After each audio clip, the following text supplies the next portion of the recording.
الحمد لله رب العالمين والعاقبة للمتقين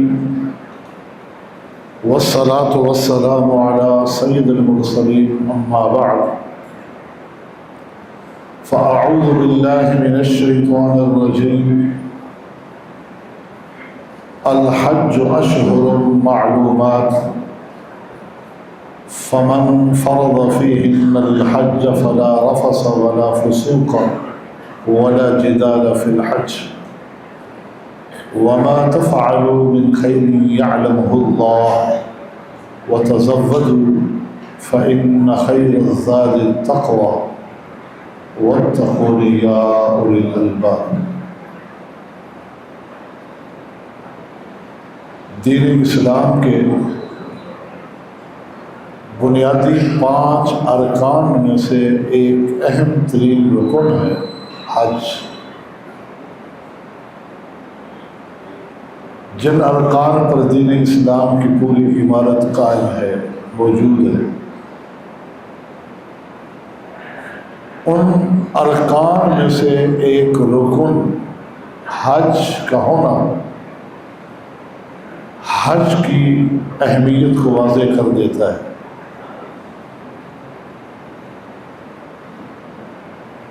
حج اللہ تعالیٰ نے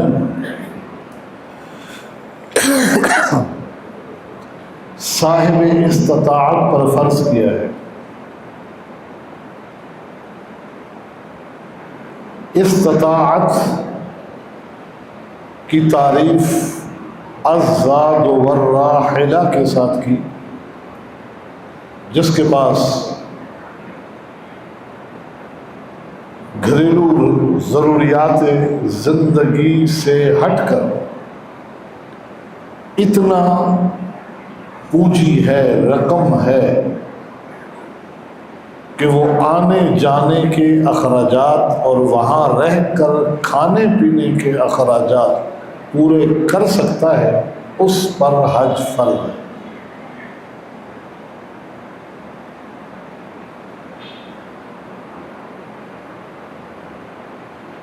حج، ہر حج حج اکبر ہے اور عمرہ حج اصغر ہے، چھوٹا حج ہے. حج اصغر عمرے کے لیے کسی بھی وقت اور کسی بھی مہینے کی کوئی قید اور شرط نہیں. البتہ حج کے لیے اللہ تعالیٰ نے مہینوں، دنوں، تاریخوں اور اوقات کی قید رکھی ہے. الحج اشہر معلومات، حج کے معلوم، مقرر اور متعین مہینے، انہی مہینوں میں حج کا احرام باندھا جا سکتا ہے. وہ مہینہ شوال کا مہینہ، ذوالقعدہ کا مہینہ اور عشرہ ذی الحج، ذی الحج کے ابتدائی دن. ان دنوں میں حج کا احرام باندھا جا سکتا ہے. یہ مہینے، تاریخیں، دن، ان کی تفصیلات آگے آتی، اوقات اور جگہیں ان کی تعیین بھی آگے انشاءاللہ العزیز تفصیل میں آتی. ماہ رمضان میں، شعبان میں، رجب میں عمرے کا احرام تو باندھا جا سکتا ہے، لیکن حج کی نیت سے احرام نہیں باندھا جا سکتا. حج کی نیت سے احرام شوال میں بھی پہنا جا سکتا ہے، ذوالقعدہ میں بھی، ذی الحجہ کے ابتدائی دنوں میں بھی حج کی نیت سے احرام پہنا جا سکتا ہے، احرام باندھا جا سکتا ہے.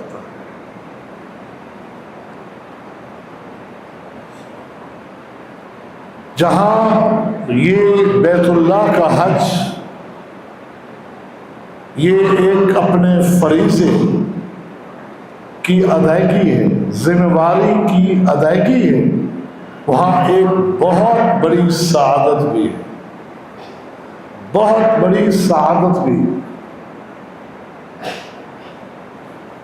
حالانکہ ایک شخص اپنی ذمہ داری اور اپنے فریضے سے سب کلوش ہو رہا ہے، ادا کر رہا ہے، لیکن اس کے ساتھ ساتھ اس قدر سعید بن کر آتا ہے کہ ابن عمر فرماتے تھے میرا جی چاہتا ہے کہ جب ایک شخص حج کر کے واپس آتا ہے وہ جس سواری پر گیا اور آیا ہے اس سواری کو بھی چومنے کو جی چاہتا ہے کہ یہ ہے وہ سواری جو اس بندے کو حج پر لے کر گئی اور واپس لے کر آئی۔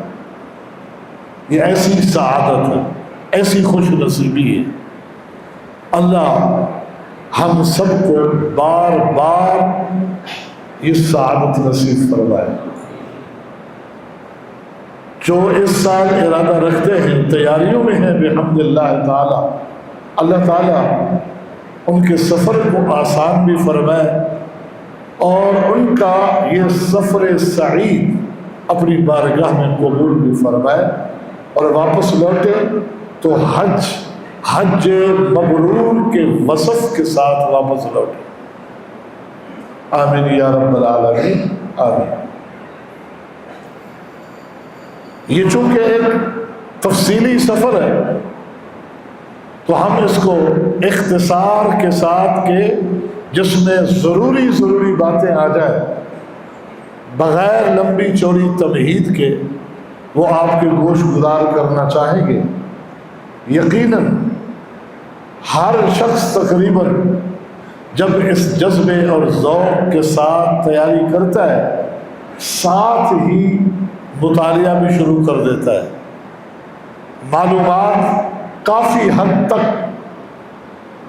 حاصل ہو چکی ہوتی ہے، دہرائیوں سے پختگی ہوتی ہے اور کچھ اشکالات ہوتے ہیں تو ان کا ازالہ بھی ہوتا ہے، اور پھر لازمی نہیں کہ صرف یہی چیزیں جس طرح دیگر دینی محافل مجالس میں بیٹھ کر ہم ایک سعادت حاصل کرتے ہیں قرآن و سنت کو سننے کی، تو اس کے ساتھ ساتھ یہ اجر، یہ سعادت بھی انسان حاصل کرتا ہے۔ فریضہ حج، اس کو ہم دو حصوں میں تقسیم کرنا چاہیں گے آپ کے سامنے، کیونکہ بر صغیر سے جانے والے تقریباً اکثر احباب کا حج تمتع ہوتا ہے، حج تمتع ہوتا ہے۔ حج ادا کرنے کی 3 شکلیں اسلام نے رکھی ہیں، ایک کو حج افراد کہا جاتا ہے، ایک کو حج کرام کہا جاتا ہے، اور ایک کو حج تمتع کہا جاتا ہے۔ تو قران اور افراد کی تفصیلات میں اس لیے نہیں جائیں گے کہ ویسے اضافی معلومات کے لیے اضافی وقت ان کو سیکھا جا سکتا ہے، علم ہے، لیکن جو حج کرنا ہے اس کو صحیح طریقے سے سیکھے، کہیں ایسا نہ ہو کہ احکام خلط ملط ہو جائے۔ تو حج تمتع، اس کے لیے عمرہ علیحدہ کیا جاتا ہے اور حج کا احرام علیحدہ سے باندھا جاتا ہے۔ تو اس لیے اس کو 2 حصوں میں یوں تقسیم کیا جائے گا کہ پہلے عمرہ احرام کھل جائے گا اور پھر حج احرام باندھ کر طواف الوداع تک۔ البتہ 2 چیزوں کی اس سے ہٹ کر میں نصیحت آپ کے گوش گزار کر دوں۔ یقیناً آج کی ہماری اس نشست میں ہماری کچھ بچیاں اور بہنیں بھی ہو سکتی ہیں، ان کے لیے اور زیادہ توجہ کے لائق ہے یہ نصیحت کہ نماز جنازہ کے احکامات اور دعائیں، طریقہ کار وہ بھی مکمل طریقے سے سیکھ لیں آپ یہ نہ کہیں کہ ہم تو حج ادا کرنے جا رہے ہیں اور ہمیں آپ جنازہ کے احکام بتا رہے ہیں۔ مرد حضرات تو عمومی طور پر یہاں جنازوں میں شرکت کرتے ہیں، خواتین نہیں ہو سکتی شریک، لیکن وہاں حرمین میں تقریباً ہر نماز میں کئی جنازے لائے جاتے ہیں، اور نماز فرض ادا کرنے کے ساتھ نماز جنازہ کی ادائیگی بھی ہوتی ہے۔ لہذا نماز جنازہ اس کے احکام اور اس کی دعاؤں کو بھی مکمل طریقے سے یاد کر لیا جائے، اور اس کے ساتھ ساتھ چونکہ ہم حج ادا کرنے کے ساتھ ساتھ ایک دوسری سعادت حاصل کرنے کے لیے مسجد نبوی کی زیارت کا سفر کرتے ہیں، تو اس زیارت کے ضمن میں اور کو کافی زیارتیں آتی ہیں، تو لہذا ان زیارات کے آداب کو بھی سمجھنے کی کوشش کی جائے، تاکہ وہاں بھی اس طرح کی غلطیاں نہ ہوں کہ جس سے ہمارے اس عمل جو حج ادا کیا ہے اس جیسی نیکی کے بھی ضیاع اور ضائع ہو جانے کا سبب بن جائے یا خطرہ پیدا ہو جائے۔ تو اب آتے ہیں ہم حج تمتع کی طرف۔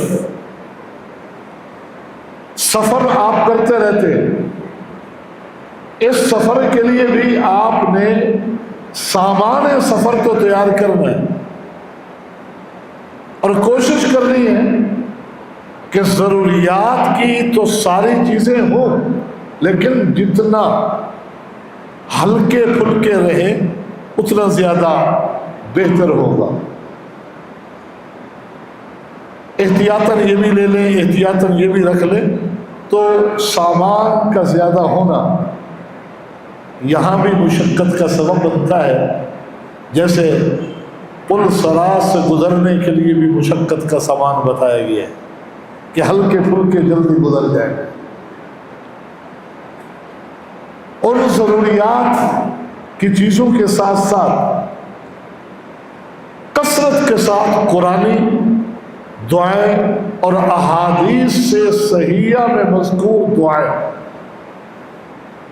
لازمی نہیں کہ ان دعاؤں کا تعلق حج سے عمرے سے، ویسے کثرت کے ساتھ دعائیں یاد کریں، وہاں آپ کو کام ہی کیا ہوگا،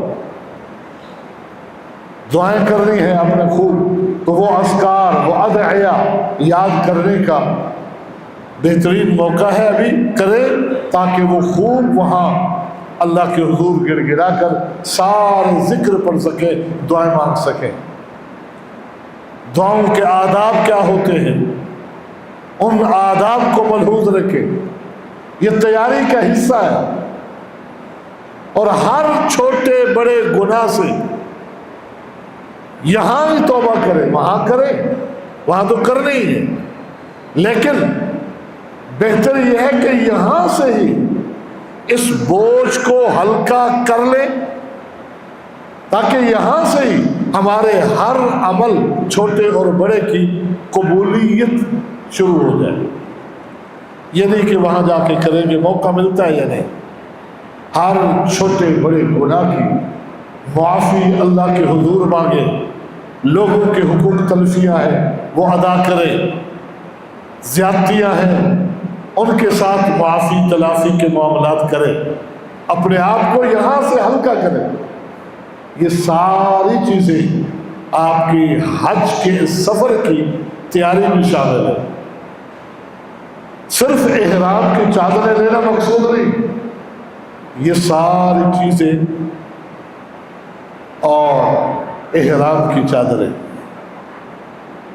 احرام نام پڑ گیا ہے اس لباس کا جو حالت احرام میں پہنا جاتا ہے۔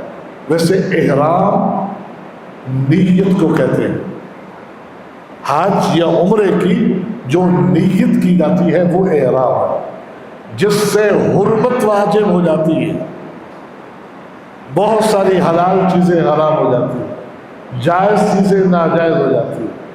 اصل احرام اس کو کہتے ہیں، اس حالت کو، لیکن اس لباس جو پہن کر ہم وہ نیت کرتے ہیں تو اس لباس کا نام بھی احرام پڑ گیا ہے۔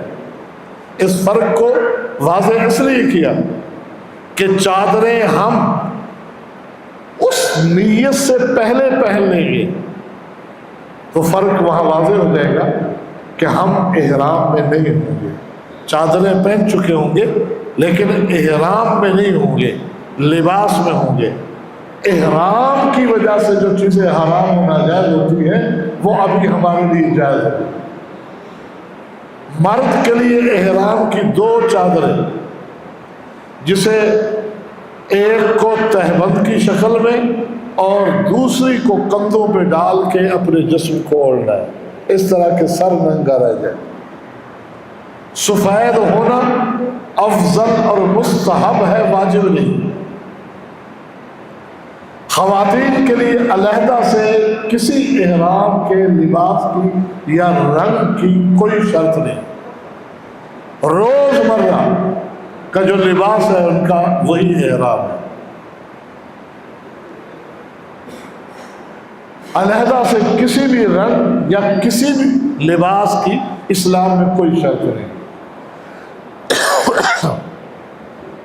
احرام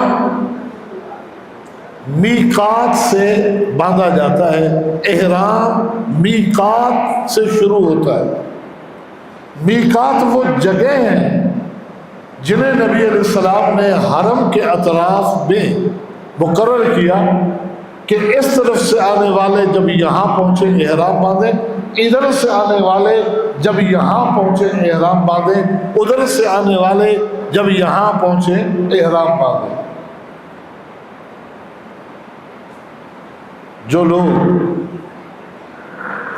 اس ایئر لائن کے ذریعے جاتے ہیں جو یہاں سے جدہ اسے لے جاتی ہے تو اس کو میقات پڑتی ہے یلملم، جو یمن کے راستے پر آتی ہے، یلملم۔ یہ جدہ ایئرپورٹ سے کچھ پہلے ہونے کی وجہ سے جہاز میں ہی نیت کرنا ہوتی ہے۔ جن لوگوں کی فلائٹ مدینہ کی ہے تو ان کی میقات مدینہ کے بعد ہے، وہ یہاں سے مدینہ بغیر احرام کے جائیں گے۔ مدینہ سے جب نکلیں گے تو ذوالحلیفہ چند میلوں کی مسافت پر میقات آئے گی، وہاں سے وہ احرام باندھ کر مکہ کی طرف تشریف لے جائے گی۔ تو میقات سے احرام باندھنا ہے۔ جنہوں نے جدہ ایئرپورٹ جانا ہے تو میقات آئے گی جہاز کے اندر، وہاں کپڑوں کا تبدیل کرنا ویسے مشکل ہوتا ہے، اور احرام کی چادریں جو معمولات میں چادر باندھنا شامل نہیں ہوتا اس کے لیے اور مشکل ہوتا ہے، تو اس لیے یہ رخصت دی جاتی ہے، ورنہ یہی کہا جاتا تاکید کے ساتھ کہ وہیں ہی جا کے احرام باندھیں۔ لیکن اس مجبوری کے پیش نظر کہا جاتا ہے کہ احرام کی چادریں ایئرپورٹ سے یا گھر سے آپ پہنیں۔ خواتین بھی وہ لباس جس میں وہ عمرہ کرنا چاہتی ہیں وہ اپنے گھر سے وہی لباس پہن لیں، لیکن نیت نہ کریں۔ احرام سے پہلے غسل مستحب ہے، واجب نہیں، بہتر ہے۔ وہاں تو نہیں ہو سکے گا، بہتر ہے کہ وہ احرام کا لباس پہننے سے پہلے یہاں غسل کر لیا جائے، لیکن واجب نہیں، شرط نہیں ہے، یاد رکھیں۔ وضو کر لینا کافی ہے۔ نظافت کے جتنے امور ہیں، جسمانی نظافت کے جتنے امور ہیں، حجامت سے لے کر اپنے جسم کی دیگر نظافتوں کے ساتھ ان کا بھی سفر سے پہلے اہتمام کر لینا ایک مستحب عمل ہے۔ خوشبو حالت احرام میں جائز نہیں ہے، البتہ احرام سے پہلے خوشبو لگائی جا سکتی ہے، بدن کو، اس لباس کو نہیں جس لباس میں احرام باندھنا، احرام کو نہیں لگانا۔ کچھ علماء نے اشکال وارد کیا ہے کہ جی باقاعدہ تاکید کی جاتی ہے کہ احرام کی چادروں کو خوشبو لگا لیں،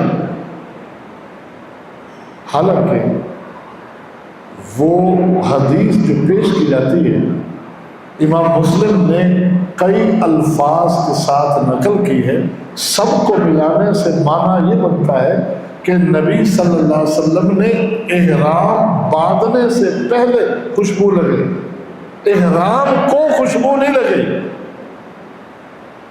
احرام باندھنے کے لیے خوشبو منگوائی کہ میں احرام باندھنا چاہ رہا ہوں، پہلے خوشبو لگا لوں۔ احرام کے لیے خوشبو منگائی اس لیے نہیں کہ احرام کی چادروں کو لگاؤ، وہاں انہوں نے یہ مانا لیا کہ آپ نے احرام کی چادروں کو لگانے کے لیے منگوائی، جبکہ بعض جگہ یہ ہے کہ آپ نے احرام کے لیے منگوائی، تو اسی کی وضاحت صحیح مسلم اور بخاری کے اندر موجود ہے کہ منگوا کر احرام کی چادریں پہننے سے پہلے آپ نے اپنے جسم پہ لگائی۔ احرام کی چادریں اور خواتین وہ لباس جو عام ہے وہ پہن لیں۔ سفر کا آغاز ہو گیا، سفر کی دعائیں، گھر سے نکلنے کی دعائیں، یہ ہر وقت کے لیے یاد ہونی چاہیے، اور اس موقع کے لیے بطور خاص سفاری میں بیٹھنے کی دعائیں، دوران سفر کی جانے والی دعائیں وہ یاد ہونی چاہیے، وہ پڑھتے جائیں۔ تبدیلی خود محسوس ہو ہمیں کہ اس سے پہلے ہم کیا تھے، اب کیا، ابھی سے اپنے اندر ہم نے تبدیلی پیدا کی ہے۔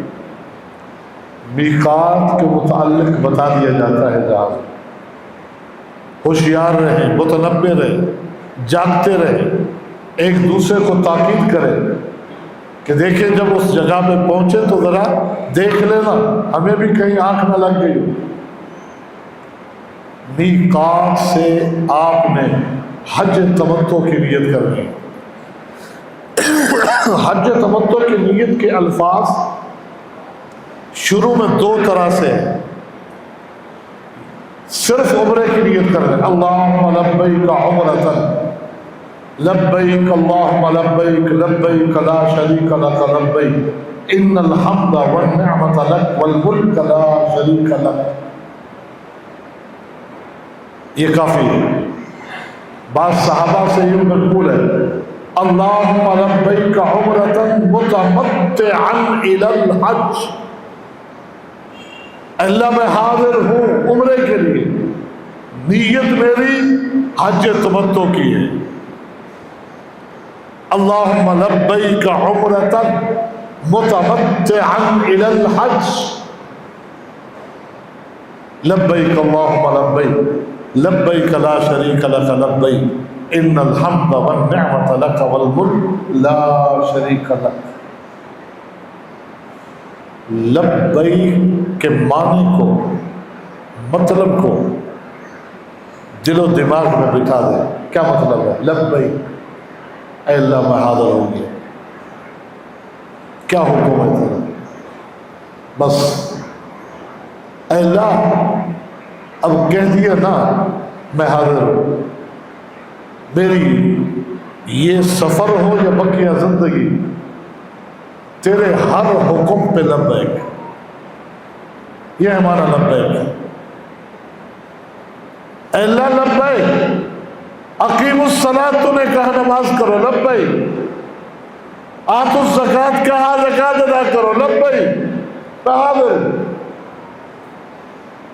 اب زندگی کے سارے معاملات چھوڑ دیے میں نے، جو پہلے کبھی خاندان پر، برادری پر، اولاد پر، خواہشات کی پر نہیں، اب سب کچھ چھوڑ کر میں نے سب کچھ تیرے حوالے کر دیا، میں حاضر ہو گیا ہوں، اب تو معاف کر دے۔ یہ اقرار کرتے ہوئے حاضر ہو گیا ہوں کہ ان الحمد والنعمۃ لک، لا شریک لک، ساری تعریفیں، ساری نعمتیں، سارے انعامات تیری طرف سے، ہر طرح کی حمد کے لائق تو، تیرا کوئی شریک نہیں، تو وحدہ لا شریک، یہ اقرار کرتے ہوئے میں حاضر ہو گیا ہوں۔ یہ کلمہ کوئی معمولی کلمہ نہیں، اس پہ غور کرنا ہے۔ لبیک، جب کہنا ہے لبیک تو خالی زبان سے نہ ہو لبیک، دل کی گہرائیوں سے، جسم کی روح بول رہی ہو کہ لبیک، جسم کی روح بول رہی ہو کہ لبیک، کہ واقعی میں اللہ کے سامنے حاضر ہوں۔ اب بکثرت طلبیہ پڑھیے، اور بھی اذکار کر سکتے ہیں، تلاوتیں کر سکتے ہیں، دعائیں کر سکتے ہیں، پھر سفری معاملات، ایئرپورٹ کے، گاڑیوں کے، وہ قائدین آپ کو سمجھاتے جائیں گے حتیٰ کہ مکہ المکرمہ آپ پہنچ جائیں گے۔ اب چونکہ اپنے اختیار میں ہوتا نہیں، یہاں رکیں وہاں جائیں، دوسروں کے اختیار میں ہوتا ہے۔ جہاں پہنچ گئے وہاں سے عمرے کے لیے نکلنا آپ کے اپنے اختیار میں ہے، تو بہتر ہے جسم پر پانی بہا لیں ایک بار، کیونکہ نبی صلی اللہ علیہ وسلم کا اپنا اختیار ہوتا ہے۔ مکہ میں داخل ہونے سے تھوڑا پہلے وادی یزید دعا میں رکتے، آرام کرتے، صبح اٹھ کے نہا کے پانی جسم پر بہا کے، پھر تازہ دم ہو کر، چوبند ہو کر، ہر طرح کی سستیاں دور کر کے عمرے کی ادائیگی کے لیے جاتے تھے، کہ آدمی جائے دل لگا کے طواف کرے۔ تھکا ہارا ایک بوجھ سر سے اتارنے کے لیے گیا ہے تو پھر تو مزہ نہ آیا۔ دل لگا کے اب عمرہ طواف کرنا ہے، دل لگا کے صحیح کرنی، وہ جب ہی ہوگا جب ہمت ہوگی۔ کھانے کی ضرورت ہے کھا لیں، چادریں تبدیل کرنے کی حاجت پڑ جائے کر لیں۔ یاد رکھیے احرام کی کچھ پابندیاں، ان سے آپ نے اجتناب کرنا ہے۔ خوشبو لگانا، بالوں کا کاٹنا، ناخنوں کا توڑنا۔ بعض لوگوں کی عادت ہوتی ہے ہر وقت اٹھتے چلتے پھرتے انگلی منہ میں دی، ناخن کاٹ دی، منہ سے کاٹتے رہتے ہیں۔ بال کسی کی عادت ہے داڑھی کا بال، کوئی خواتین بچیوں میں سر کا بھی بال منہ میں رکھ کے، ایک عادت بنی ہوتی۔ اب ان سے چھوڑیے ان عادات کو، کہ حالت احرام میں بھی یہ نہ پتا ہو کہ آپ ناخن کاٹ رہے ہیں، بال کاٹ رہے ہیں۔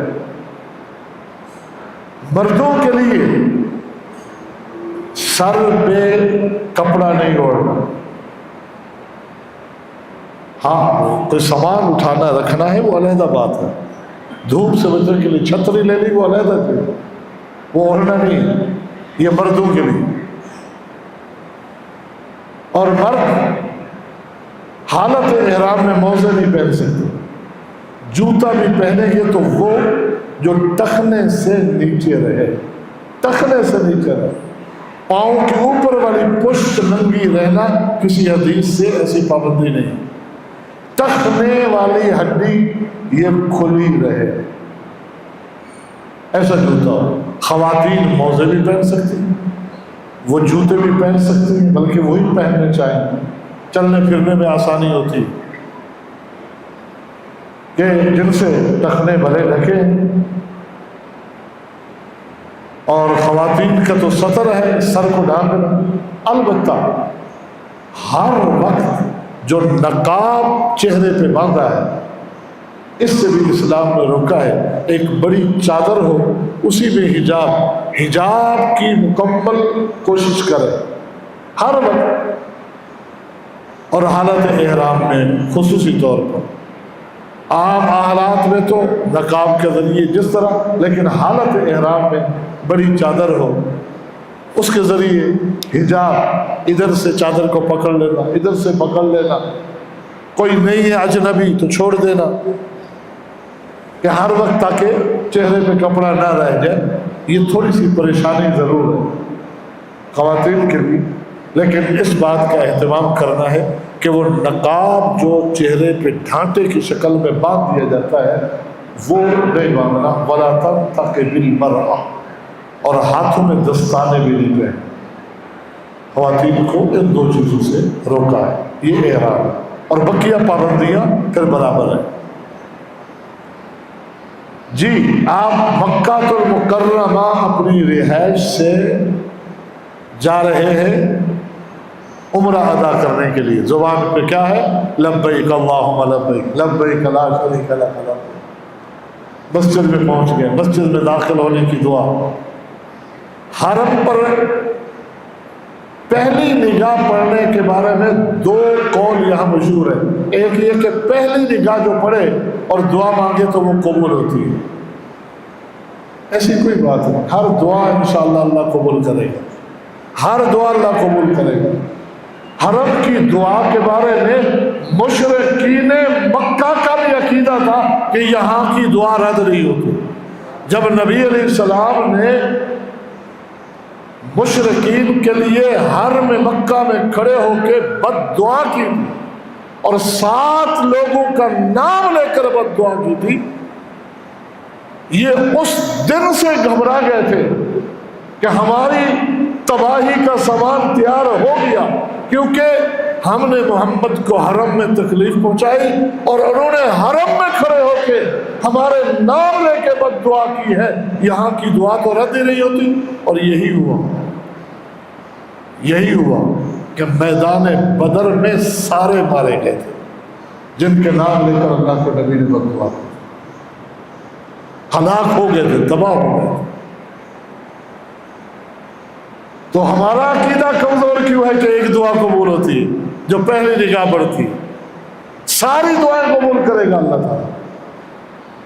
دوسرا، کیا دیکھتے ہی کوئی ویسے دعا پڑھنا ہے؟ حدیث مرفوع سے ثابت نہیں ہے، اللہ کے نبی صلی اللہ علیہ وسلم سے، صحابہ سے مختلف اذکار ثابت ہے۔ اللہم انت السلام و منک السلام فحینا ربنا بالسلام، اس طرح کے الفاظ پڑھ لیے تو ٹھیک ہے، بات صحابہ نے پڑھے ہیں دیکھتے ہی، لیکن وہ ضروری یا عمرے کا حصہ نہیں۔ البتہ بیت اللہ کے سامنے جب پہنچ جائیں گے تو تلبیہ ختم ہو جائے گا، یعنی لبیک اللہم لبیک کہنا ختم ہو جائے گا۔ بعض احباب یہ غلطی کرتے ہیں، دوران طواف بھی تلبیہ پڑھ رہے ہوتے ہیں جبکہ تلبیہ ختم منقطع۔ عمرہ شروع کرنا ہے، عمرے کے لیے پہلے طواف ہے، طواف کے لیے وضو کا ہونا لازمی ہے، باوضو رہے۔ طواف شروع کرنے سے پہلے مرد حضرات، خواتین کے لیے نہیں، مرد استباء کر لیں، استباء اصطلاحات بھی یاد کر لیں تو اچھا ہے۔ استباء کہتے ہیں اس حالت کو کہ جس میں دایاں کندھا ننگا ہو جاتا ہے، اپنی اوپر والی چادر جو آپ نے اوڑھی ہے دائیں جانب سے کندھے کے نیچے سے نکال کر بائیں کندھے پہ ڈال دیں، دایاں کندھا ننگا ہو جائے گا، اس حالت کو حالت استباء کہتے ہیں۔ اور یہ صرف اسی طواف میں ہے، بس اس سے پہلے بھی نہیں، اس کے بعد بھی نہیں۔ طواف کے ساتھ چکر مکمل ہوں گے، استباء ختم۔ یہ طواف قدوم جو پہلا طواف ہے، اسی طواف العمرہ جو ہے اس کے اندر استباء ہوتا ہے۔ یہ بہت بڑی غلطی ہے کہ جو ہر وقت لوگ کندھا ننگا رکھتے ہیں، حتیٰ کہ نماز کی حالت میں بھی کندھا ننگا رکھتے ہیں، جبکہ نماز کی حالت میں کندھے کا ڈھانکنا فرض ہے۔ آپ بھی غلطیوں سے بچیں اور اپنے دوسرے مسلمان بھائیوں کو بھی پیارے انداز سے، احسن انداز سے سمجھا دیں۔ اکثریت کو پتہ نہیں ہوتا اور مان جاتے ہیں وہاں۔ ہاں کچھ لوگ ہوتے ہیں کہ اس کہنے کے بعد بھی نہیں مانتے، آپ نے اپنا حق ادا کر سمجھائیں لوگ۔ طواف کا آغاز حجر اسود والا کونا، جہاں نشاندہی کے لیے ایک سبز لائٹ لگائی ہوئی، اس کے سیدھ میں آ کر سیدھے ہاتھ سے ایک بار بسم اللہ اللہ اکبر کہنا، اس کو کہتے ہیں استلام۔ بوسہ یا ہاتھ لگا کے ہاتھ کو بوسہ، یا دور سے لکڑی لگا کے لکڑی کو بوسہ، یہ تین آپشن شروع کے ہیں، لیکن بڑی مشقت ہوتی ہے۔ شروع میں تو اس کی کوشش نہ ہی کی جائے اس رش میں، تاکہ فریضے کی ادائیگی میں کوئی رکاوٹ نہ آ جائے۔ جب چوتھا آپشن بھی شریعت نے رکھا ہے اس کو ہی اپنایا جائے، اجر برابر ہے۔ صرف اللہ اکبر کہنا بھی جائز ہے، بسم اللہ اللہ اکبر۔ اتنی غلطی کرتے ہیں لوگ کہ اچھے خاصے لوگ پریشان ہو جاتے ہیں کہ یہ سارے 3 بار کر رہے ہیں اللہ اکبر، اور یوں کر رہے ہیں اللہ اکبر اللہ اکبر اللہ اکبر، دونوں ہاتھوں سے اشارہ کر رہے ہیں، ہر اشارے کے بعد چوم رہے ہیں، پھر کر رہے ہیں، پھر کر رہے ہیں۔ اچھا خاصا آدمی دماغ چکرا جاتا ہے کہ یہ سارے غلط تو نہیں کر رہے، وہ بھی 3 بار اور دونوں ہاتھ سے کرنے لگ جاتا ہے اور چومنے لگ جاتا ہے۔ نہیں، ایک ہاتھ سے ایک بار اور چومنا بھی نہیں، کیونکہ سنت سے یہی ثابت ہے۔ یہ بہت بڑی فاش غلطی ہے، دونوں ہاتھ پھر چومنا اور 3 بار کرنا، یعنی 3 غلطیاں ایک ہی جگہ جمع ہو جاتی ہیں۔ شروع کے 3 چکروں میں اگر ہو سکے بلکہ کوشش کریں، الرمل کہتے ہیں دل کی چال، جو دوڑنے اور تیز چلنے کے درمیان ایک رفتار ہے، اپنی ایڑیاں اٹھا کر پنجے کے بل اچھل اچھل کے چلنا، اس کو کہتے ہیں رمل۔ یہ مردوں کے لیے، خواتین کے لیے نہیں۔ یہ ادا بنائے رش ہوتا ہے، لیکن ایک سنت والی شکل اختیار کرنے کی حد الامکان کوشش کی ہے۔ کسی بھی چکر کی دعا خاص شریعت نے مقرر نہیں کی،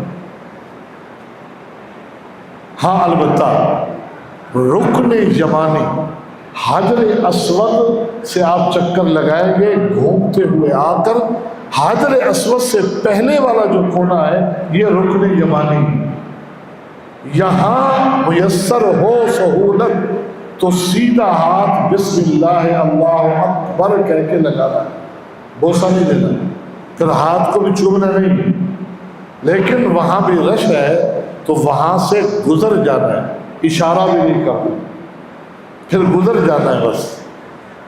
اور گزر جانا کس طرح ہے؟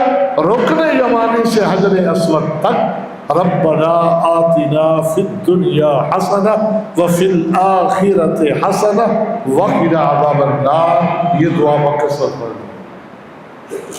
ایک چکر ہو جائے گا، پھر دوسرے چکر کی ابتدا استلام سے اسی اللہ اکبر یا بسم اللہ اللہ اکبر، دوسرا چکر اسی انداز سے، تیسرا اسی انداز سے، رمل ختم، دل کی چال ختم، بقیہ 4 چکر نارمل جو عام طریقہ کار ہے اس سے چلے۔ 7واں چکر جب مکمل ہوگا، 8واں چکر نہیں کرنا تو اس لیے استلام بھی نہیں، استلام ہر چکر کے شروع میں تھا۔ اب آپ گزر جائیں، استوا کی کیفیت بھی ختم کر دیں، مقام ابراہیم والی سائڈ چلے جائیں، جہاں جگہ ملے وہاں 2 رکعت نماز ادا کریں، اس نیت سے کہ یہ مقام ابراہیم کی 2 رکعتیں ہیں۔ مستحب ہے کہ پہلی رکعت میں فاتحہ کے بعد سورۃ الکافرون اور دوسری میں سورۃ الاخلاص پڑھی جائے۔ 2 رکعت پڑھے، اٹھے، قریب میں جگہ مل گئی تھی تو کوشش کریں پھر ایک بار استلام کریں حجر اسود کا، اللہ اکبر۔ دور جگہ ملی ہے یا واپس پلٹنا رش ہے تو چھوڑ سکتے ہیں، وہ عمرے کا کوئی رکن نہیں۔ ہاں اگر سہولت ہے اور قریب میں نماز کی جگہ مل گئی تھی ادھر ہی تو پھر ایک بار استلام کر لے، اچھا ہے، بہتر ہے۔ پھر کوشش کریں کہ زمزم کی ٹوٹیوں یا کولروں کے قریب جائیں، پانی پئیں اور دعائیں مانگیں، زمزم پئیں اور دعائیں مانگیں، زمزم پئیں اور دعائیں مانگیں۔ زمزم کھڑے ہو کے پینا، بیٹھ کے پینا، دونوں طریقے سے جائز ہے۔ زمزم پینے کے لیے قبلہ رخ ہونا لازمی نہیں ہے، لیکن آداب دعا کے آداب میں ہے کہ قبلہ رخ ہو جاؤ تو بہتر ہے۔ تو دعاؤں کے لیے زمزم پیتے ہوئے قبلہ رخ ہو گئے، دعاؤں کے لیے، اور دعائیں مانگے، خوب دعائیں مانگے۔ یہاں نبی علیہ السلام کی سنت سے ثابت ہے کہ آپ پیاس سے زیادہ زمزم پیتے تھے، سیراب ہو کر پیٹ بھر کے زمزم پیے اور دعائیں مانگے۔ صفا مروہ کی طرف چلے جائیں، وہ استلام والا عمل زمزم کے بعد بھی کیا جا سکتا ہے کہ مقام ابراہیم کی 2 رکعتیں پڑھی، زمزم پی لیا پھر، لیکن چونکہ زمزم تھوڑا دور میسر ہوتا ہے، وہاں سے پلٹنا آج کے حالات میں ذرا مشکل ہو جاتا ہے، تو لہذا ابھی آپ ایک استلام کرتے ہوئے آگے جائیں، پھر زمزم کی جہاں ٹوٹیاں مل جائیں یا کولر مل جائیں، پھر خوب سیراب ہو۔ یہ طواف آپ کا مکمل ہو چکا، عمرے کا ایک اہم رکن ادا ہو چکا۔ اب دوسرا رکن ہے صفا مروہ کی سعی۔ سنت سے ثابت ہے نبی علیہ السلام جب اس طرف جاتے تو یہ آیت پڑھتے تھے، ان الصفا والمروہ من شعائر اللہ، اور جہاں اس سے پہلے مقام ابراہیم کی 2 رکعتوں کے لیے جب آتے تو آپ پڑھتے تھے وَاتَّخِذُوا مِن مَقَامِ إِبْرَاهِيمَ مُصَلًّى، اور جب اب صفا کی طرف جا رہے ہیں تو آپ پڑھتے تھے ان الصفا والمروہ من شعائر اللہ۔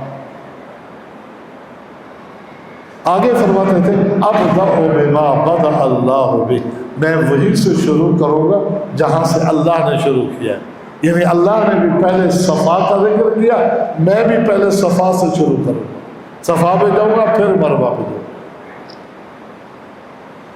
صفا پہاڑی پہ جا کے قبلہ رخ ہو جائیے۔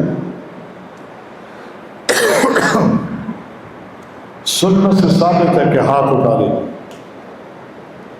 وہاں جو لوگ غلطی کرتے ہیں وہ ہاتھ اٹھاتے ہیں اس طرح، استلام کی طرح، کیونکہ ہاتھ اٹھا کے 3 بار کہنا ہے اللہ اکبر،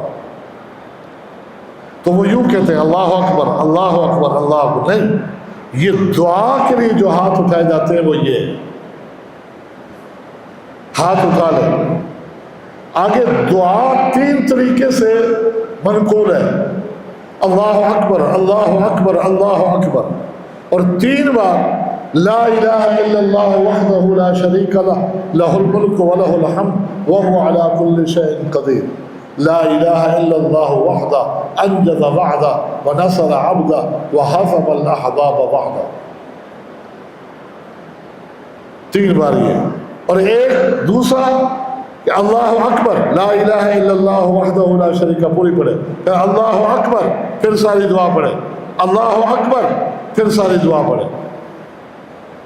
اور تیسرا طریقہ احادیث کے الفاظ کو سامنے رکھتے ہوئے اسلاف سے جو منقول ہے وہ یہ ہے کہ 3 بار دعا کا مقصد یہ ہے کہ ایک بار دعا کر کے ہاتھ چھوڑ دے، پھر دوسری دعا پڑھے، پھر چھوڑ دے، پھر تیسری بار ہاتھ اٹھائے اور دعائیں مانگے، پھر یہ 3 دعائیں کرنے کے بعد جو جی میں آئے دعائیں مانگے، پھر مروہ کی طرف چل پڑے۔ درمیان میں درمیان کے اندر ایک جگہ آئے گی جہاں ہری بتیاں لگی ہوئی ہیں، ہری بتیاں نشانی ہیں، یہ اصل میں صفا اور مروہ کے درمیان راستہ تھا اس وقت۔ اس کے علاوہ ادھر صفا کی چڑھائی شروع ہو جاتی تھی، مروہ کی ادھر، لیکن اب کٹائی کر کے چونکہ برابر کر دیا تو اس جگہ کو ہری بتیوں کے نشان سے واضح کر دیا۔ وہاں گزرتے ہوئے دوڑنا ہے، یہ بھی مردوں کے لیے، مروہ پہ پہنچ جائے۔ یہ ان صفا والمروہ تھا، یہ شروع میں ایک بار تھا، مروہ پہ جاتے ہوئے پھر صفا پہ آتے ہوئے پھر مروہ پہ جاتے ہوئے، یعنی ہاں مروہ پہ پہنچ کے قبلہ رخ ہو کر وہ ساری دعا 3 بار جو مانگی تھی صفا پہ وہ کرے، اسی طریقے سے پھر صفا کی طرف آ جائے۔ صفا سے مروہ گئے، یہ 1 چکر، مروہ سے صفا 2 چکر، ہر بار دعا کر رہی ہیں۔ 7واں چکر آپ کا مکمل ہوگا مروہ پہ، دعا نہیں ہے کیونکہ دعا ہر چکر کے شروع میں تھی۔ بس اس کے بعد آپ نے، مردوں نے پورے سر سے حلق بال مڈوانے ہیں یا پورے سر سے کٹوانے ہیں، اور خواتین نے تھوڑے سے بال، انگلی کے پورے کے برابر یا اس سے کم یا اس سے تھوڑا زیادہ، حد نہیں شریعت میں، بس تھوڑے سے بال اپنی چٹیا سے پکڑ کے کاٹ رہے ہیں۔ عمرہ مکمل ہو گیا اور احرام ختم ہو گیا، احرام کی پابندیاں بھی ختم ہو گئی۔ یہ عمرے کا عمل ہے جسے اختصار کے ساتھ ہم نے آپ کے سامنے رکھا ہے۔ اس کے بعد وہاں رہتے ہوئے خوب عبادات کریں، نفلی طواف اور دیگر معلومات اب یہاں رکھیں۔ حج کا سفر آپ کا شروع ہوگا 8 ذی الحج کو، 8 ذی الحج کو، 8 ذی الحج کو حج کی اصطلاح میں کہتے ہیں یوم الترویہ، 9 ذی الحج کو کہتے ہیں یوم عرفہ، 10 ذی الحج کو کہتے ہیں یوم النحر، 11 کو حج کی اصطلاح میں کہتے ہیں یوم القر، 12 کا نام ہے یوم النفر الاول، اور 13 کا نام ہے یوم النفر الثانی۔ یوم الترویہ یعنی 8 تاریخ کو حجاج کرام نے مینا میں پہنچنا ہے، اپنی رہائش گاہ سے احرام باندھنا ہے، حج کا احرام اپنی رہائش گاہ سے۔ اللہم لبیک حجا، حجن یعنی اللہم لبیک حجن، اللہم لبیک حجا، لبیک اللہم لبیک، لبیک لا شریک لک لبیک۔ احرام پہن کر، احرام اسی طرح ایک چادر نیچے ایک اوپر اوڑھ لیے، استوا نہیں ہے حج میں، استوا کندھا ننگا نہیں کرنا۔ خواتین کا احرام بھی اسی طرح جو پہلے بتایا جا چکا۔ یوم الترویہ کو سنت یہ ہے کہ آپ ظہر سے پہلے پہنچے، ظہر عصر مغرب عشاء، اور اگلے دن کی صبح آپ نے مینا میں ادا کی، اور مینا میں نمازیں آپ نے قصر ادا کی، 4 رکعت والی نماز 2 رکعتیں، لیکن اپنے اپنے وقت پر۔ البتہ یہ یوم الترویہ کا دن اور رات یہ مستحب ہے، اگر رہ جائے کسی وجہ سے تو حج پر اثر نہیں پڑتا، نہ دم اور کفارہ ہے، ڈائریکٹ آدمی اگلے دن عرفات بھی جا سکتا ہے۔ انتظامی امور کے پیش نظر ایک دن پہلے بھی مینا بھیج دیا جاتا ہے رش کی وجہ سے، تو جنہیں ایک دن پہلے رات کو بھیج دیا جاتا ہے وہ احرام یہاں سے باندھ کے بھی جا سکتے ہیں، وہ چاہیں تو احرام لے کر جائیں، صبح مینا میں بھی باندھ سکتے ہیں وہاں۔ 8 ذی الحج یوم الترویہ اب حج میں، اور یہ حج اور وہ عمرہ یہ ملیں گے، حج تمتع بنے. بس یہی عمل ہے یوم الترویہ کا، ذکر ہے کثرت کے ساتھ، تلبیہ ہے کثرت کے ساتھ. اور اب تو عشرہ ذی الحج بھی شروع ہے، عید کی تکبیرات ہے. 9 کی صبح نبی علیہ السلام کی سنت سے جو ثابت ہے، آپ 9 کی صبح کو نکلے، عرفات کے قریب باہر وادی ارنا میں آپ نے خطبہ دیا تھا. وادی نمرہ میں آپ نے خیمہ لگوایا، اور اس کا آخری حصہ چھوٹی وادی ارنا ہے، وہاں خطاب کا بندوبست کیا.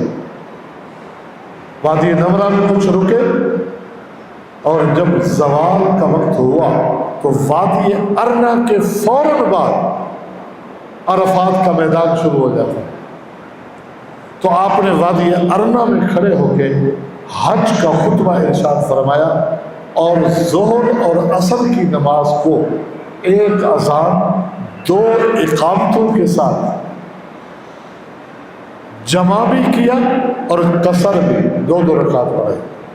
صلی بنا الظہر رکعتین، سیدنا جابر کہتے ہیں ظہر کی 2 رکعتیں پڑھیں، پھر عصر کی 2 رکعتیں پڑھیں، پھر عرفات میں داخل ہو گئے. اور عرفات میں مشہور ایک پہاڑی جس کا موجودہ نام جبل رحمت ہے، اس کے ایک کونے میں کھڑے ہو کے غروب آفتاب تک دعائیں کرتے رہے. فرمایا میں یہاں ہوں، عرفات کے میدان میں جہاں بھی کھڑے ہو جاؤ ایک ہی بات ہے، حکم ایک ہی. لیکن آج رش کے پیش نظر رات سے ہی لوگوں کو عرفات منتقل کرنا شروع کر دیا جاتا ہے. کوئی حج پہلے آیا جا سکتا ہے. عرفات میں رکنے کا، وقوف کا اصل وقت جو ہے وہ ظہر سے لے کر غروب تک، زوال سے لے کر غروب تک، یہ اصل وقت ہے. اور ہے کام کیا ہے؟ ظہر عصر ملا کے پڑھ لی، جمع کر کے کثرت. جو اضافی عمل ہے وہ دعا ہے. نبی علیہ السلام نے فرمایا کہ عرفات کے میدان میں نے اور مجھ سے پہلے انبیاء نے سب سے زیادہ جو ذکر یہاں کیا ہے وہ ہے لا الہ الا اللہ وحدہ لا شریک لہ لہ الملک و لہ الحمد وہو علی کل شیء قدیر. اور یہ یحیی و یمیت کے ساتھ بھی ثابت ہے. خوب ذکر. وقوف عرفہ حج کا سب سے بڑا رکن، حج کا سب سے بڑا رکن ہے. یہ رہ گیا حج گیا. حج کے 4 ارکان ہیں، ایک احرام، ایک وقوف عرفہ، ایک طواف جسے طواف زیارت بھی کہتے ہیں، افاضہ بھی 10 تاریخ ہوتا ہے، اور اس کے بعد صفا مروہ کی سعی. یہ 4 رکن ہیں کہ ان میں سے کوئی ایک رہ جائے تو حج باطل ہے. اس کا کوئی بدل نہیں، کوئی کفارہ نہیں، کوئی دم نہیں، کوئی فدیہ نہیں. حج اگلے سال کرنا، حج ہی رہ جاتے. یہ 4 احرام، وقوف عرفہ اور طواف زیارت اور صفا مروہ کی سعی. تو عرفات میں خوب دعائیں مانگنی، آپ نے مانگنی ہے. آپ میدان عرفات میں والدین کے لیے آپ مانگے.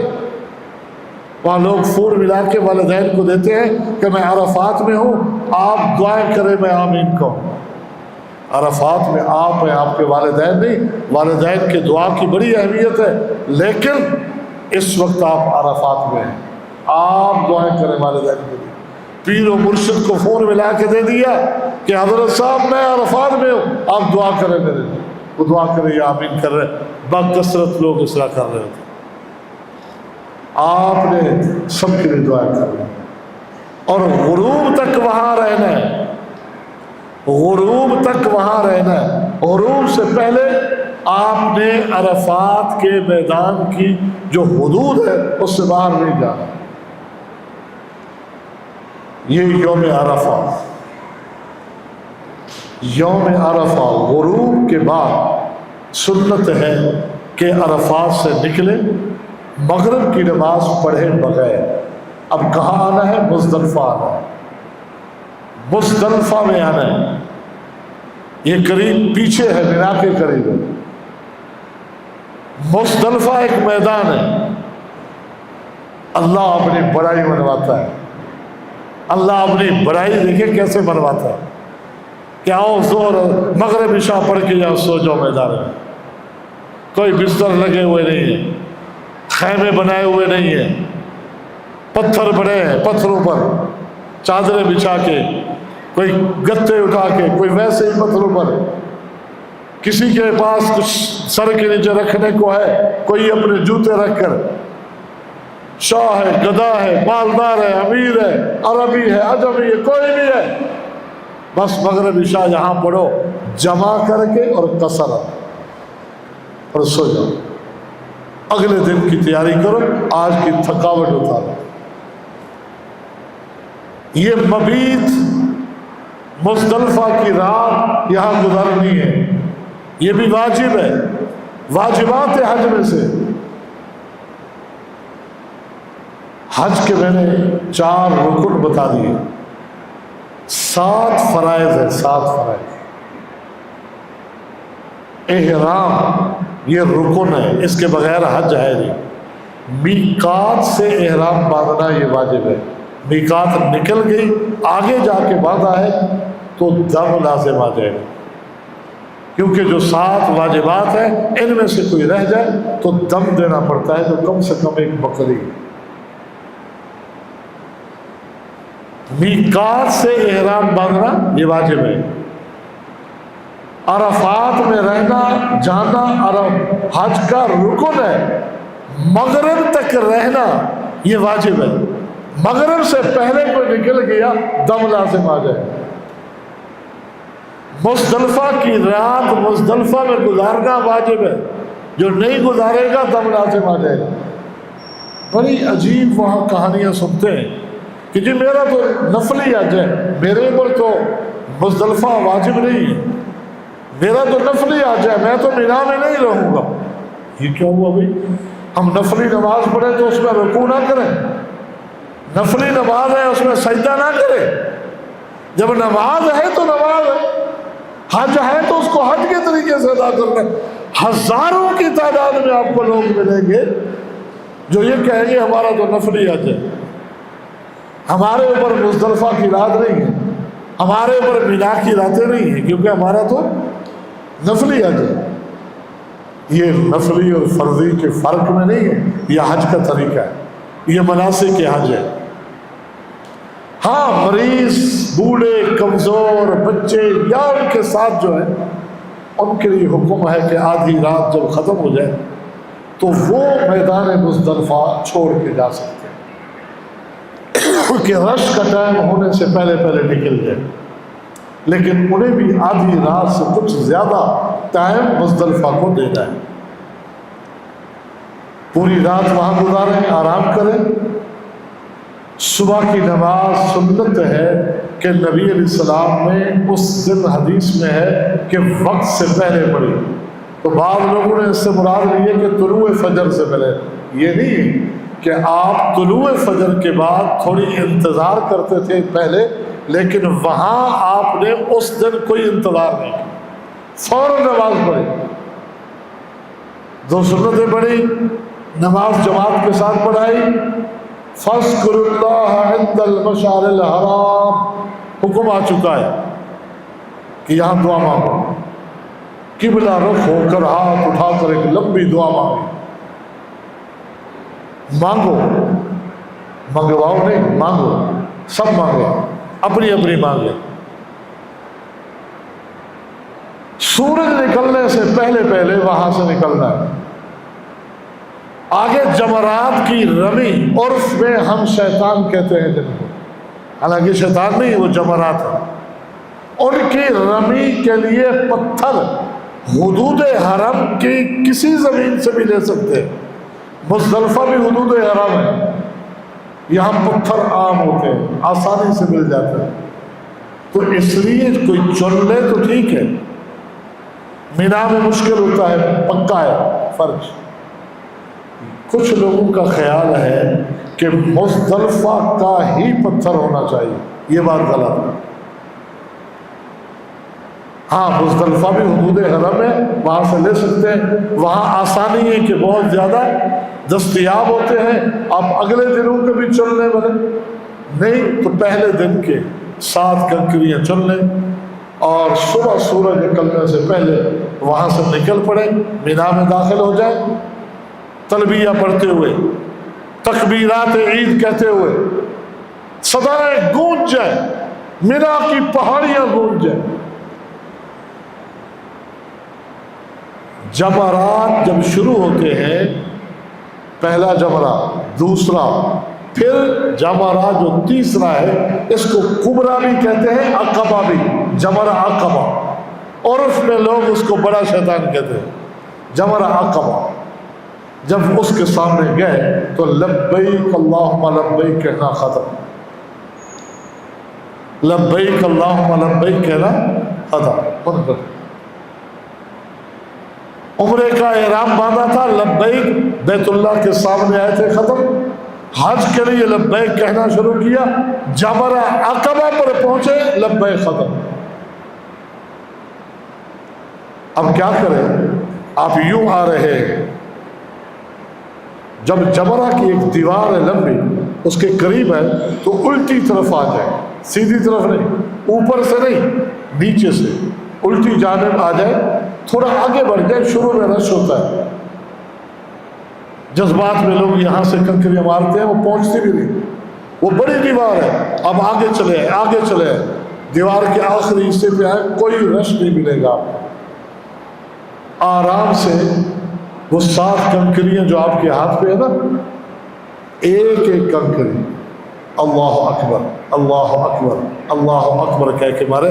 7 ایک ساتھ نہیں مارے، ایک ایک کنکری اللہ اکبر اللہ اکبر اللہ اکبر کہہ کے 7 کنکریاں جمرہ عقبہ کو مارنی ہے. اس یہ پہلا عمل ہے. یہ 10 تاریخ ہو چکی ہے. تھوڑا یہاں آپ کو روک کے پیچھے چلتے ہیں.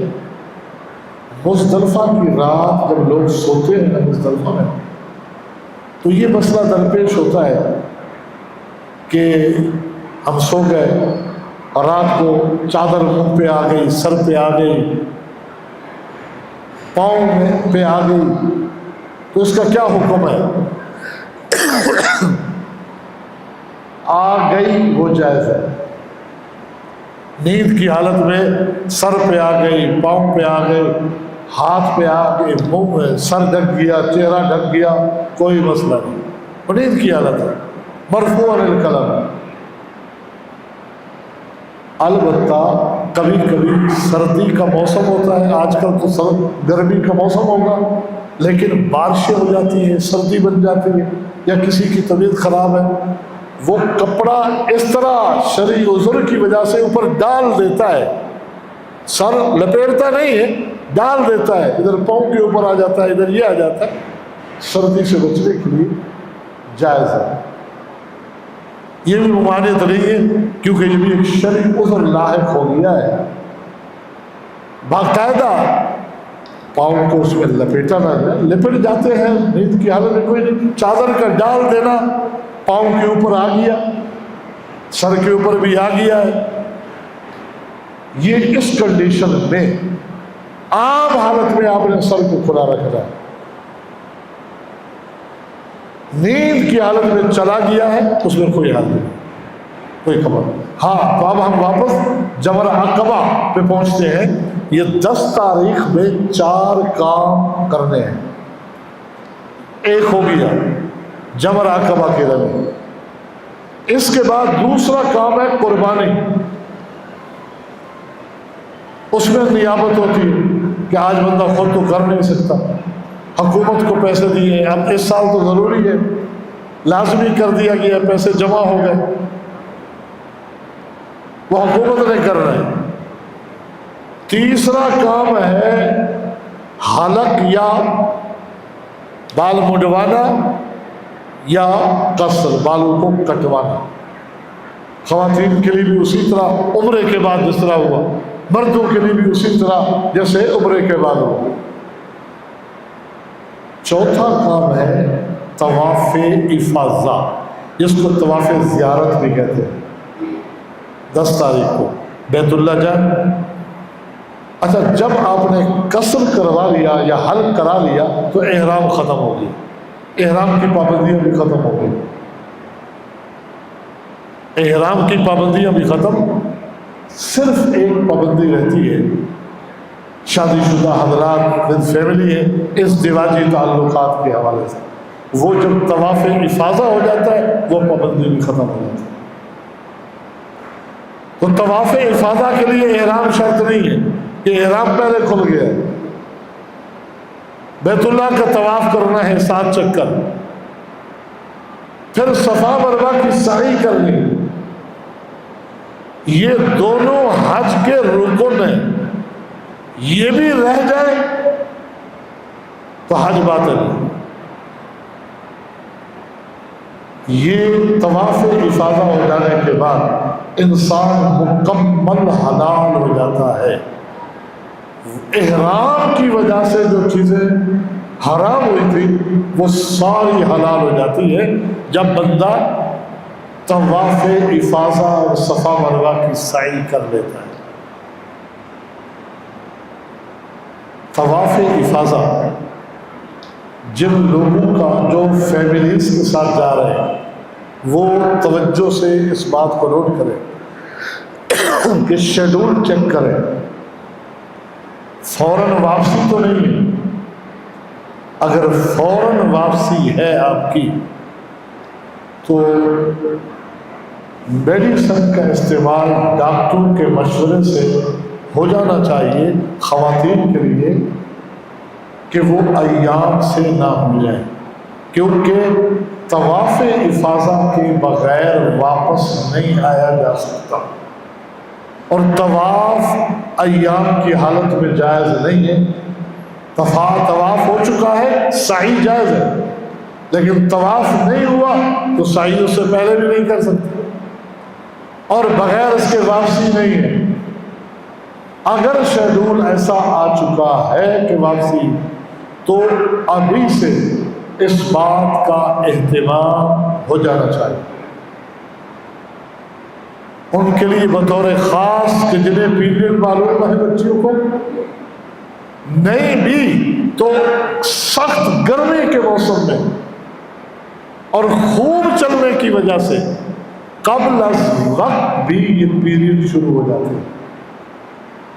سال 2 سال کے رکے ہوئے بھی ان خواتین کے ساتھ بھی واقعات پیش آئے ہیں جو لوگ ہم سے پوچھتے ہیں کہ ہم تو اس لیے مطمئن تھے کہ سلسلہ منقطع ہو چکا ہے 2 سال سے 3 سال سے.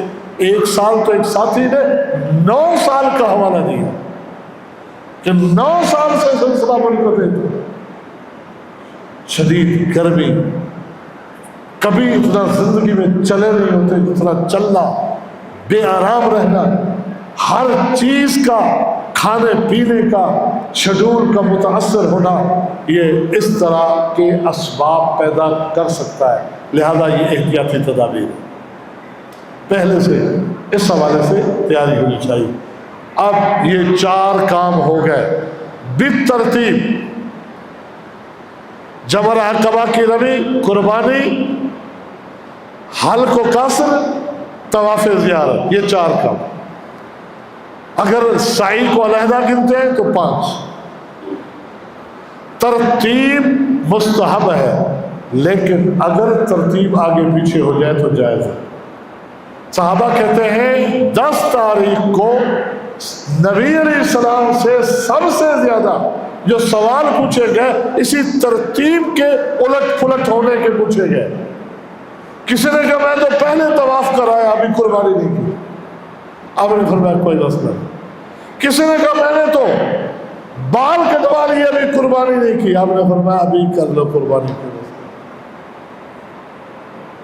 تو جس ترتیب کو بھی آگے پیچھے کر کے صحابی نے بتایا اللہ کے نبی ترتیب تو یہ ہے چار، لیکن میں نے تو ایسا کیا، آپ نے فرمایا لا، یعنی کوئی دم بھی نہیں، اس کا معنی گنجائش ہے شریعت میں۔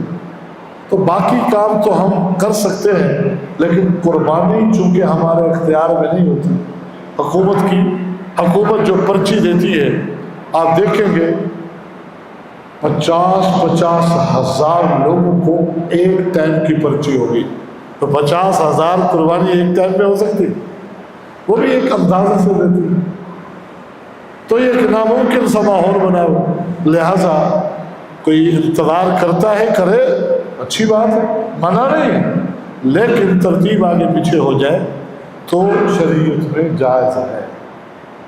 طواف افاضہ سے فارغ ہو کر واپس جانا مینا ہے، اب احرام نہیں رہا، عام حالت میں احرام کا اپنا ایک روب ہوتا ہے، احرام کے دنوں میں سونا اٹھنا بیٹھنا بڑا ایک پریشانی کا مسئلہ ہوتا ہے، اب عام لباس میں آ جاتا ہے بندہ، تو اگلی 2 راتیں مینا میں گزارنا واجب ہے،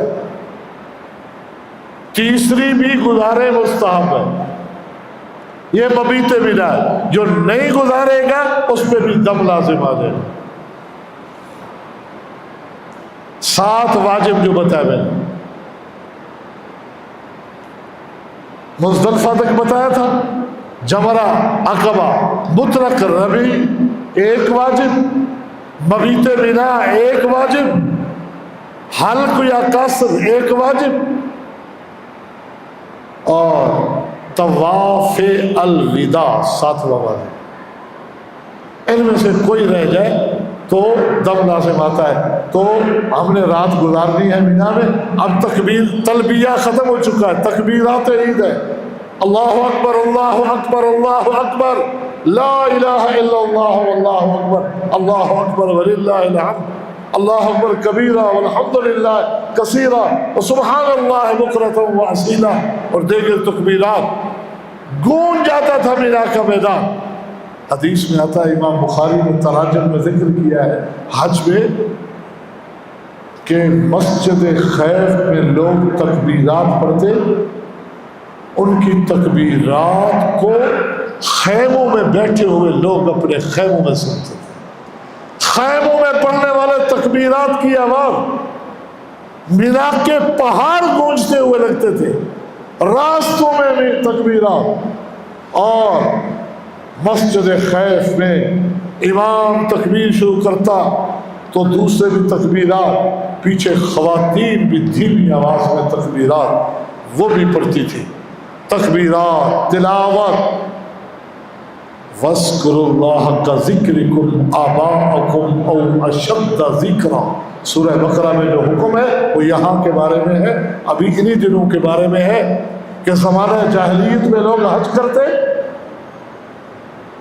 اس عمل سے فارغ ہو کر یہ 11، 12، 13 کے دن ان کا میلہ کہلاتا تھا، اور ان دنوں میں وہ شعر و شاعری کے مقابلے حسب نسب پہ فخر کرتے تھے، باپ دادا پہ فخر کرتے، اور دوسروں کو نیچا دکھانے کی کوشش کرتے۔ اللہ نے فرمایا تم جس طرح وہ اپنے حسب نسب باپ دادا کو یاد کرتے تھے، اس سے بڑھ کر اپنے رب کو یاد کیا۔ کام کیا ہے؟ یہاں رہ کر نمازیں پڑھنی ہیں اپنے وقت پر، لیکن قصر وقت پر قصر۔ اضافی کام یہ ہے کہ روزانہ زوال کے بعد تینوں جمرات کی رمی کرنی ہے، 11 کو بھی 12 کو بھی، 12 کو پلٹنا ہے تو مغرب سے پہلے پلٹ جائے، شام ہو گئی تو وہ رات بھی گزاریں گے، اور 13 کو زوال کے بعد کنکریاں بھی ماریں گے۔ کنکریاں مارنے کی ترتیب کیا ہے؟ 21 کنکریاں آپ نے لی، تکبیرات پڑھتے ہوئے گئے۔ 10 تاریخ کو تو پہلے 2 جمرات کو چھوڑا تھا، تیسرے پہ گئے تھے۔ آج پہلا جمرہ جسے صغرا بھی کہا جاتا ہے، اولا بھی کہا جاتا ہے، ادنا بھی کہا جاتا ہے، آپ اسی طرف بائیں جانب سے جائیں، اسی کی طرف منہ کر لیں، اور اللہ اکبر کہہ کر 7 کنکریاں مارے، وہاں سے آگے نکلے، تھوڑا رش ختم ہو، الٹی سائڈ میں ہو جائے، قبلہ رخ ہو کر ہاتھ اٹھا کر ایک لمبی دعا مانگے، لمبی دعا مانگے، سنت ہے، پھر آگے بڑھ جائے۔ وسطی درمیانہ جو جبرہ ہے اس پر بھی اسی طرح بائیں جانب سے گھوم کر، جانے والے حضرات اس بات کو یاد رکھیں، جلدی نہ کرنا، شروع میں کھڑے ہو کے کنکریاں ماریں گے، رش بھی ہوگا، بھیڑ بھی ہوگی، کنکریاں آپ کے آگے والوں کو لگ جائیں گی یا وہاں تک پہنچ نہیں پائیں گی، آپ بڑے سکون سے دور سے ہوتے ہوئے آگے نکل جائیں اور دیوار کے آخری کونے کی طرف آئیں گے۔ اس وقت امید ہے مجھے یاد کریں گے کہ آپ دیوار پر ہاتھ رکھ کر اتنا آپ کو وہاں خالی جگہ ملے گی کہ ایک ایک پتھر اٹھا کر سکون سے ماریں، جلدی نہیں کر رہے۔ اس کے بعد بھی پھر تھوڑا آگے بڑھ کر دعا ہے، قبلہ رخ ہو کر لمبی دعا، پھر وہاں سے چلے، وہی جمرہ عقبہ، وہ آپ کا پہچانا جانا کہ 10 کو بھی آپ کنکریاں مار کے گئے، اس کو 7 کنکریاں ماریں اسی طریقے سے، لیکن اس کے بعد دعا نہیں، واپس ملا آ جائے، ٹائم لگے مسجد خیف میں جائے، نمازیں پڑھے، اور 12 تاریخ کو پھر اسی طرح کنکریاں ماریں، اسی ترتیب سے ماریں۔ بہتر ہوگا کہ 13 کے لیے بھی رک جائے، 13 کو ماریں اور پھر اپنے ہوٹل چلے جائیں جہاں رہائش ہے، نفلی عبادات کرتے رہیں۔ صرف ایک واجب باقی رہ گیا ہے، فریضہ باقی رہ گیا ہے، وہ ہے طواف الوداع، الوداعی طواف، وہ رہ گیا، دم لازم آئے گا، وہ صرف ان خواتین کو معاف ہے جو ایام سے ہو جائے، طواف زیارت معاف نہیں، طواف الوداع ان کو معاف ہے۔ طواف الوداع کے بارے میں جتنا اس کو لیٹ کر سکتے ہیں اتنا لیٹ کریں، حکم تو یہ ہے کہ آپ کا آخری عمل ہونا چاہیے وہ طواف الوداع، پھر روانگی، لیکن بڑھتا ہوا یہ رش کہ طواف کرنا مغرب کو شروع کرتے ہیں، عشاء وہی اذان ہو جاتی ہے، اقامت ہو جاتی ہے، نماز کا ٹائم ہو گیا، لہذا دوسرا عمل مل گیا، نماز پڑھ لی۔ شروع میں علماء کے فتاوے یہی تھے، آج بھی کتابوں میں یہ عبارت وہاں سے نقل کی ہوئی ہے کہ اگلی نماز کا ٹائم ہو جائے اور نماز پڑھ لی تو پھر طواف کرنا پڑے گا، کیونکہ اس وقت طواف آدمی کی جلدی ہو جاتا تھا، 15-20 منٹ میں طواف ہو گیا جاؤ۔ آج تو بسا اوقات طواف کو گھنٹوں لگ جاتے ہیں، 2-2, 2.5, 3 گھنٹے لگ جاتے ہیں طواف رش کی وجہ سے، تو لہٰذا یہ سختی نہیں کی جا سکتی، لیکن یہ ضرور کہا جائے گا کہ جتنا تاخیر ہے وہ زیادہ بہتر ہے کہ اس کے بعد آپ کی وہاں سے روانگی ہو جائے، واپسی ہے ملک کی طرف، یہ مدینہ کی طرف، اس طرف آپ کو روانہ ہو جانا ہے۔ یہ فریضہ حج کا ایک مختصر خاکہ تھا جو آپ بھائی بہنوں بچیوں کے سامنے رکھا ہے۔ دعا ہے کہ اللہ تعالیٰ سنت کے مطابق آپ کو حج ادا کرنے کی توفیق عطا فرمائے اور آپ لوگوں کے حج کو اللہ تعالیٰ حج مبرور بنا دے۔ حج اور عمرے سے متعلق کوئی سوال ہو کسی کا، کوئی اشکال رہ گیا ہو تو وہ پوچھ سکتے ہیں۔ یہ ہے کہ حج کا مہینہ شوال بھی ہے، اگر وہ شوال میں احرام باندھے گا تو وہ حج کب کرے گا؟ شوال میں احرام باندھ کے جائے گا، عمرہ کر لے گا، احرام کھول دے گا، پھر 8 ذی الحج کو تاریخ وہی طے ہے، تو یہ عمرہ اس کا حج کا عمرہ کاؤنٹ ہو جائے گا، حج تمتع۔ لیکن اگر رمضان میں اس نے عمرے کا احرام باندھا تو وہ عمرہ حج تمتع کا نہیں ہو سکتا، یہ عمرہ چونکہ حج کا عمرہ ہو سکتا ہے تو اس لیے کہا یہ حج کے مہینے۔ حج کرام جو لوگ کرتے ہیں شوال میں گئے عمرہ کر کے احرام ہی میں رہ جاتے ہیں، افراد والے بھی احرام ہی میں رہ جاتے ہیں تا کہ حج سے فارغ ہوتے ہیں۔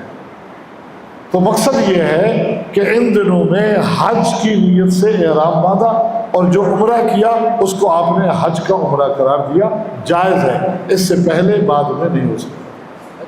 قرآن کے لیے جانور جو ہے جانور ساتھ لے جانا ہے یا دیکھیں حج کرام کے لیے نبی علیہ السلام نے جانور ساتھ لے گئے تھے۔ ساتھ سے مراد یہ ہے حدود حرم سے باہر، بعض صحابہ نے راستے میں بھی خریدے، بعض مدینہ سے لے کے آئے، بعض یمن سے لے کے آئے، حدود حرم میں گئے، جانور لے کے گئے۔ اور دوسرا اس میں یہ ہے کہ احرام جو باندھا تو پھر وہ احرام ہی میں رہ گئے، عمرہ ادا کرنے کے بعد بھی بال نہیں کاٹے، احرام میں رہ گئے، قران مل گیا ہے۔ نبی علیہ السلام نے حج قران کیا تھا اور حکم دیا تھا امت کو کہ تم تمتع کرو۔ اگر مجھے بھی پتہ ہوتا، پہلے یہ راستے میں فرق آیا تھا، مجھے بھی پتہ ہوتا تو میں جانور ساتھ نہ لاتا، لیکن جو جانور لائے ہیں ان پر لازم ہے وہ قران کریں۔ جی اگر اس کو حیض ہے تو وہ کیا احرام باندھ کے یہاں سے روانہ ہوگی یا وہاں پہ کرے گی؟ بہت ہی عمدہ سوال ہے، بہت ہی عمدہ، اس لیے کہا کہ یہ غلطیاں ہر سال اس حوالے سے سوالات ہمارے پاس آتے ہیں۔ بہت اچھی بات ہے کہ انسان خود مفتی بننے کی کوشش نہیں کرتا۔ ایک بات سن رکھی ہے لوگوں نے کہ ام المؤمنین سیدہ عائشہ نے مسجد عائشہ جہاں ہے یہاں سے تنعیم سے عمرہ کیا تھا، احرام باندھا تھا کیونکہ وہ ایام سے تھی، لیکن وہ ڈیٹیل میں نہیں جاتے کہ ایام کہاں سے ہوئے تھے اور کیا وجہ تھی۔ اس کے علاوہ ایک دوسری خاتون سیدہ اسماء بنت امیس، ان کو یہ دم نفاس سے تھی، نفاس اور حیض کا ایک ہی حکم ہے، میقات سے پہلے ہو گیا تھا، تو میقات پر انہوں نے کہا کہ میں بغیر احرام کے جاؤں؟ نبی علیہ السلام نے فرمایا نہیں، میقات کو بغیر احرام کے کوئی عبور نہیں کرنا، بھلے ایام ہے، دم نفاس ہے، میقات سے جب گزریں گے احرام سے گزریں گے، تلبیہ پڑھتے ہوئے جائیں گے، وہاں جا کے انتظار کریں، جب موقع ملے پاک ہوں احرام میں رہ جائیں، غسل کریں اور پھر عمرہ ادا کریں، احرام ہی میں رہ جائیں، احرام کی پابندیاں برقرار ہوں گی۔ اگر بغیر احرام کے وہاں سے گزر گئے تو دم لازم ہو جائے۔ تو بہت سارے لوگ یہی کرتے ہیں، تو ہم امی عائشہ کی طرح کریں جو یہاں سے احرام نہیں باندھا، جب پاک ہوئی تو مسجد عائشہ لے گئے، وہاں سے احرام باندھا۔ بھائی ان کا مسئلہ یہ ہوا وہ احرام میں رہی، 4 تاریخ کو بھی احرام میں رہی، 5 کو بھی احرام میں رہی، 6 کو بھی احرام میں رہی، 7 کو بھی احرام میں رہی، 8 کو بھی احرام میں رہی، آگے عرفہ کا دن قریب آ گیا، ابھی اسی طرح ہے۔ نبی علیہ السلام نے فرمایا تو نے تو احرام پہنا تھا عمرے کا، اب تو حج شروع ہو رہا ہے، لہذا مجبوری یہ ہے کہ حج شروع ہو رہا ہے، لہذا وہ احرام کھول دے۔ احرام میں رہ گئی تھی، انتظار کرتی رہی کہ پاک ہو جاؤں تو میں عمرہ کر لوں پھر احرام کھولوں، لیکن نہیں، ادھر حج کے دن شروع ہو گئے، تو آپ نے فرمایا وہ احرام کھول دے، وہ عمرے کا احرام تھا، دوبارہ غسل کر کے احرام باندھ حج کی نیت کر، دوبارہ احرام باندھا حج کی نیت سے، اور حج کے ارکان ادا کیے، 10 تاریخ کو پاک ہو گئے، غسل کیا، طواف افاضہ بھی کر لیا، باقی ارکان بھی ادا کر لیے۔ 13 اور 14 کی رات کو اللہ کے نبی نے فرمایا کہ وہ 13 جو عمرہ رہ گیا تھا تو وہ عمرہ ادا کرنے کے لیے ابھی جا تنعیم، وہاں سے احرام باندھ کے وہ والا عمرہ کر۔ تو یہ اصل میں سچویشن تھی، یہ نہیں ہے کہ یہاں سے بغیر احرام، وہ احرام سے گئی تھی، راستے میں مقام صرف پر مکہ سے پہلے ایام ہے، پھر آپ نے احرام نہیں کھلوایا، حج کے دن قریب ہے، تو لہٰذا اسماء بنت امیس کا واقعہ ادھر واضح ہے کہ میقات سے پوچھا، انہوں نے فرمایا نہیں، بغیر احرام اور نیت کے میقات کو گزریں گے دم نازل آئے گا۔ ٹھیک، اور پوچھا گھر سے کر لی جائے جیسے دیکھیں احرام کی نیت کے لیے اللہ کے سوال یہ ہے کہ احرام کی نیت گھر سے کی جا سکتی ہے؟ احرام کی نیت کے لیے نبی علیہ السلام نے جو الفاظ ارشاد فرمائے اس کا ترجمہ یہ ہے، آپ نے فرمایا کہ جو لوگ یمن کے راستے سے آئیں، یلملم والے راستے سے، تو وہ یلملم پہنچ کر احرام باندھیں۔ جو مدینہ والے راستے سے آئیں ذوالحلیفہ پہنچے تو یہاں آ کے احرام باندھیں۔ جو ادھر سے آئیں قرن المنازل پہنچے، نجد وغیرہ سے آئیں تو وہ قرن پہ آ کے احرام باندھیں۔ جو شام وغیرہ سے آئیں وہ جحفہ جب پہنچے، جحفہ وہاں آ کے احرام باندھیں۔ اور فرمایا کہ جو لوگ جحفہ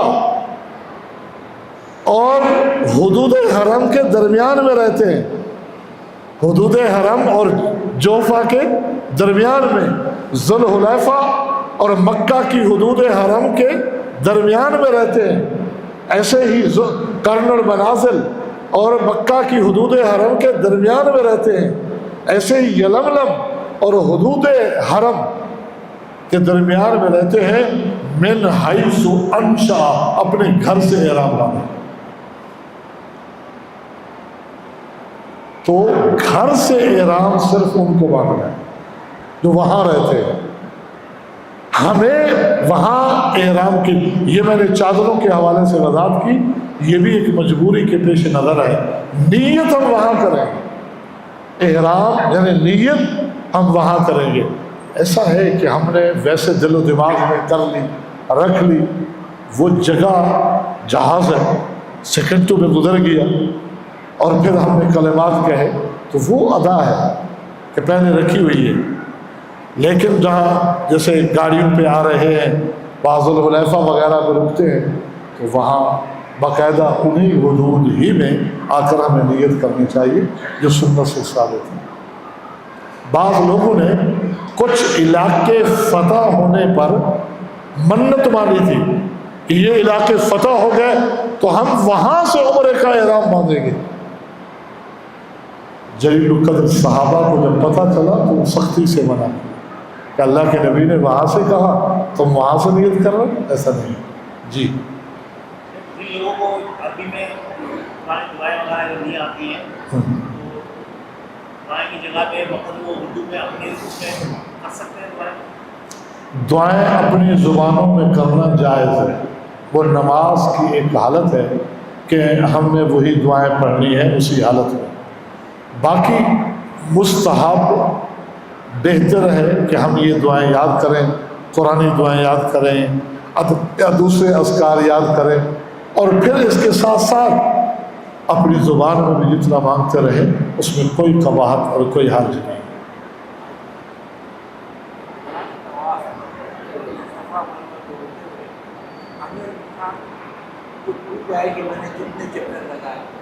ماشاءاللہ، طواف کے دوران یا صفا مروہ کی سعی کے دوران بندہ بھول جائے کہ کتنے چکر ہوئے ہیں، تو حدیث میں ایک قاعدہ بتایا گیا ہے، دع ما یریبک الی ما لا یریبک، شک والے معاملے کو چھوڑ دے۔